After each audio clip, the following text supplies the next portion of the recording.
Om Swastiastu. Nah, selamat pagi. Untuk hari ini kita bakal membahas materi di bab 5. Itu adalah materi yang berkaitan dengan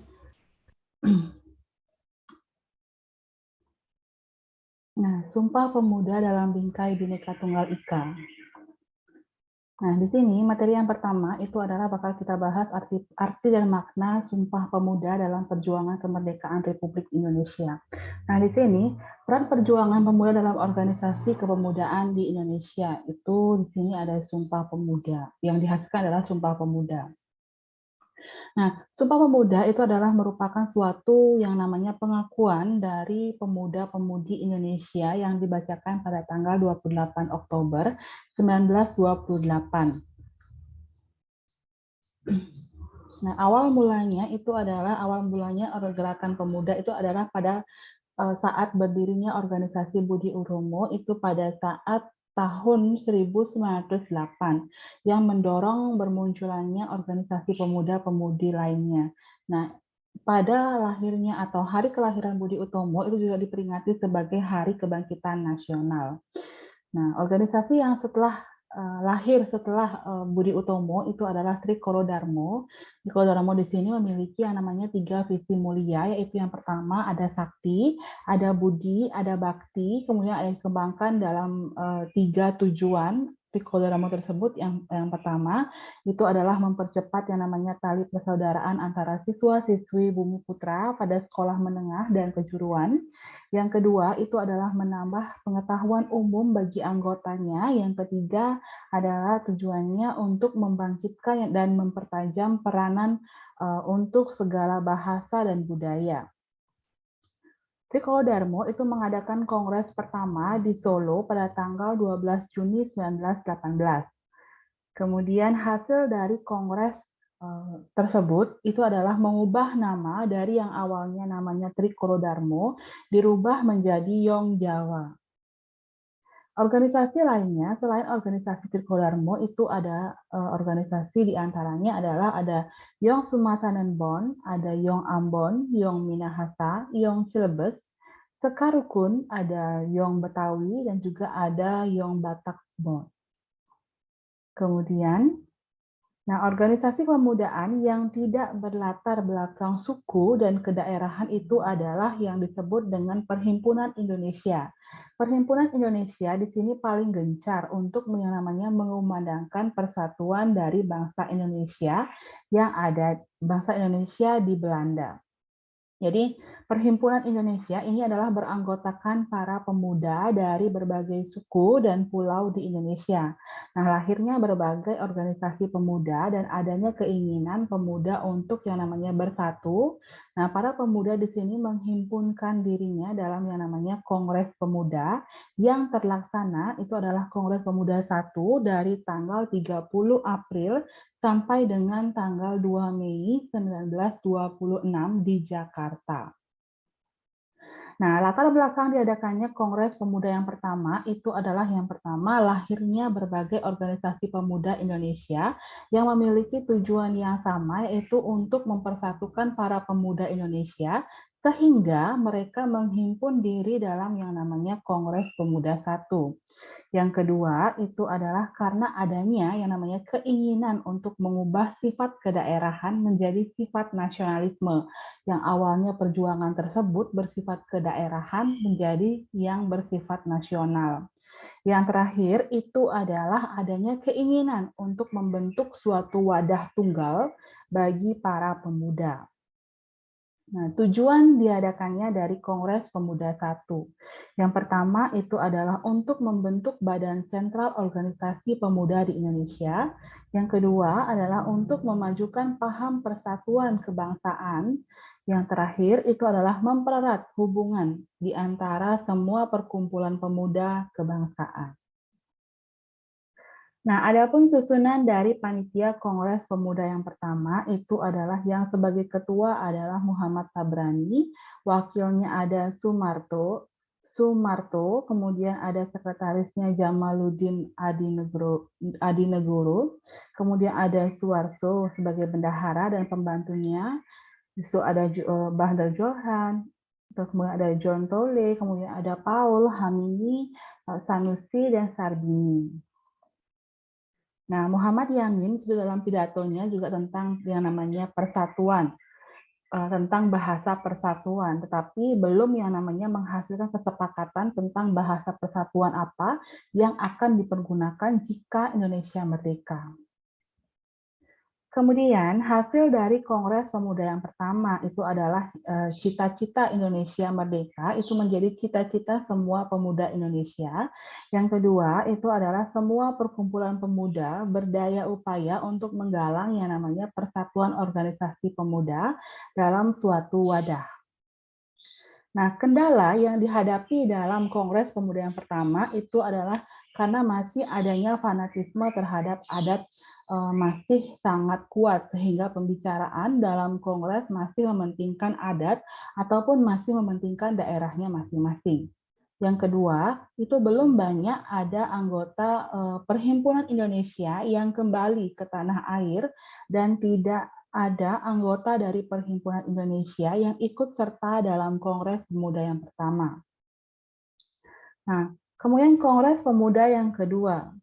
Kongres Pemuda yang kedua itu dilaksanakan pada tanggal 27 dan juga sampai tanggal 28 Oktober 1928.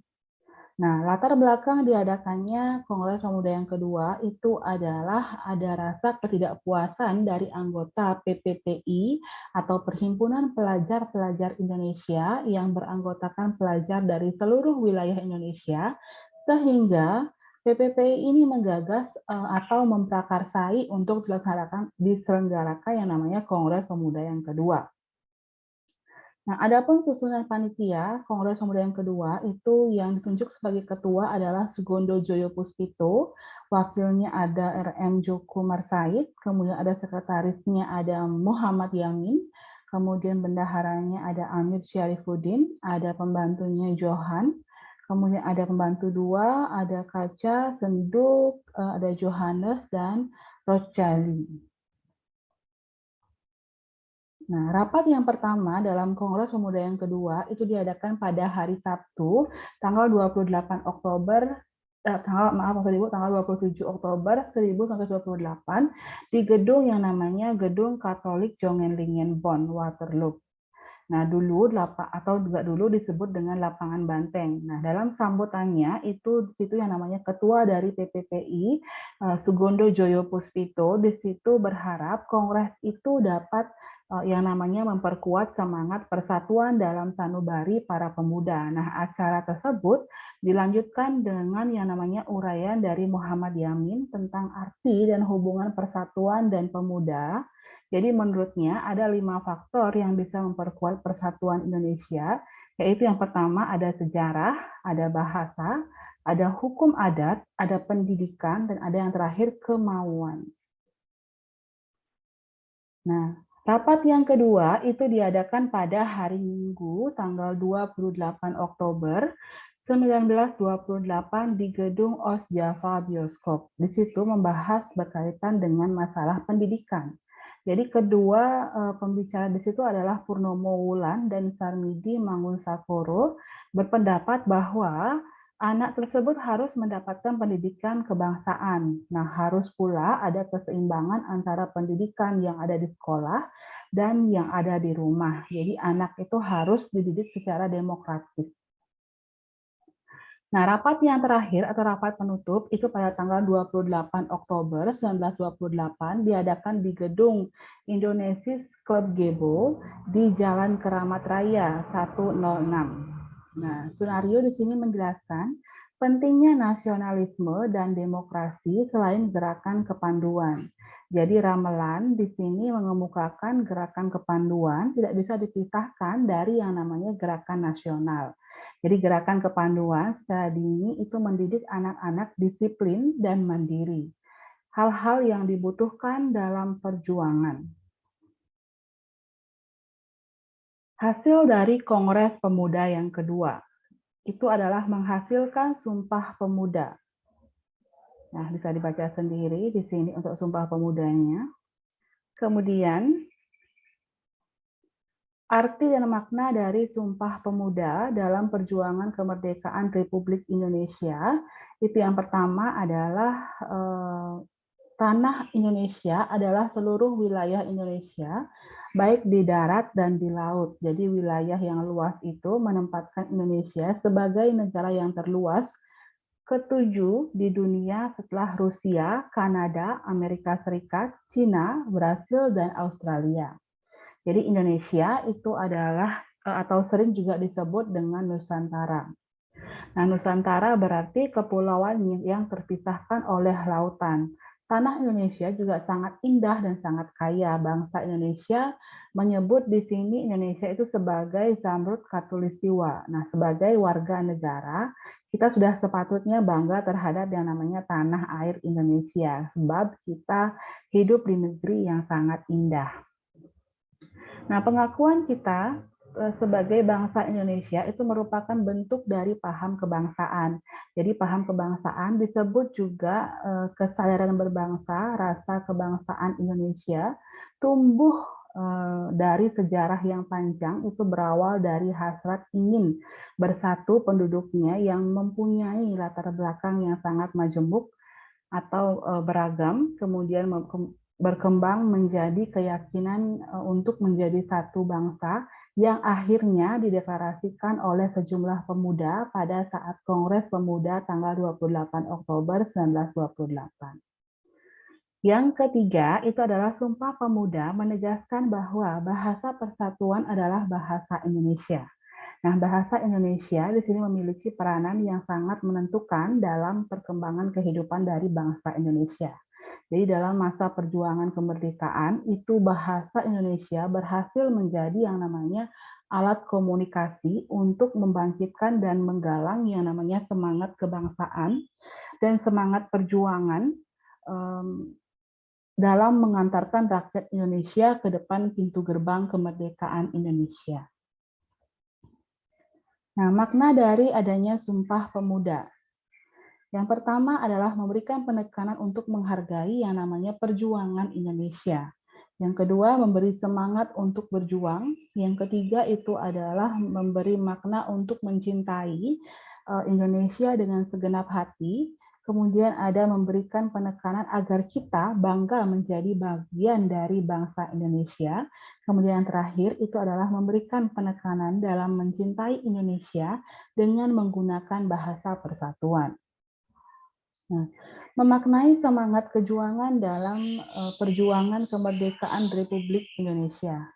Nah, para pemuda di sini berjuang sepenuhnya untuk mencapai yang namanya kemerdekaan dari Republik Indonesia. Walaupun para penjajah sangat kejam, tidak mengubah rasa atau asa para pemuda untuk memperjuangkan kemerdekaan.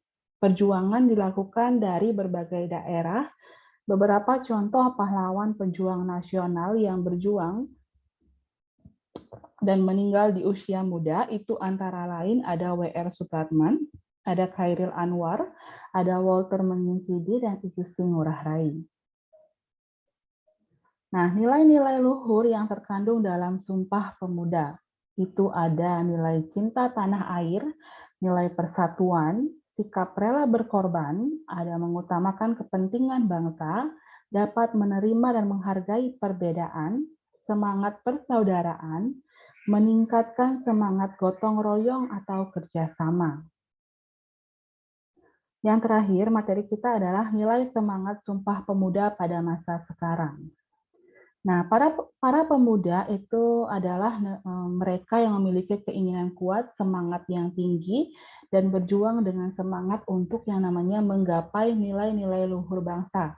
Pemuda merupakan generasi penerus, generasi pengganti, dan generasi pembaharu yang namanya pendahulu mereka. Nah, di sini terjadinya Sumpah Pemuda pada tanggal 28 Oktober 1928 itu sendiri menunjukkan bahwa pemuda Indonesia memiliki hal-hal yang sebagai berikut. Yang pertama, pemuda Indonesia memiliki yang namanya potensi, memiliki tanggung jawab, hak, karakter, aktualisasi diri, serta cita-cita. Nah, perjuangan pemuda di masa lalu berbeda dengan perjuangan pemuda di masa sekarang. Karena kalau dulu kita berjuang melawan penjajah, kalau sekarang kita melawan diri sendiri dan juga bangsa sendiri. Nah, hal-hal yang dibutuhkan dari perjuangan generasi muda yaitu adalah untuk mengisi yang namanya kemerdekaan dengan melakukan kegiatan positif. Nah, pemuda seharusnya memahami yang namanya simbol-simbol negara dan bagaimana memperlakukan simbol-simbol negara tersebut yang bertujuan untuk memperkuat persatuan dan kesatuan dari Negara Kesatuan Republik Indonesia. Simbol-simbol negara menurut Undang-Undang Nomor 24 Tahun 2009 tentang bendera, bahasa, dan lambang negara serta lagu kebangsaan. Nah, sebelum Ibu akhiri, di sini silakan kalian untuk mengerjakan tugas.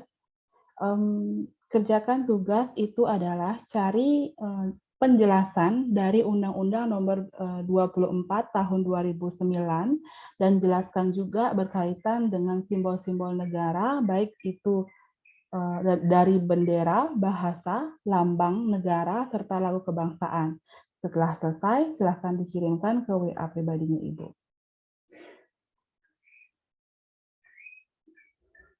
Nah, untuk pertemuan di bab 5, sampai di situ Ibu akhiri dengan Parama Santi.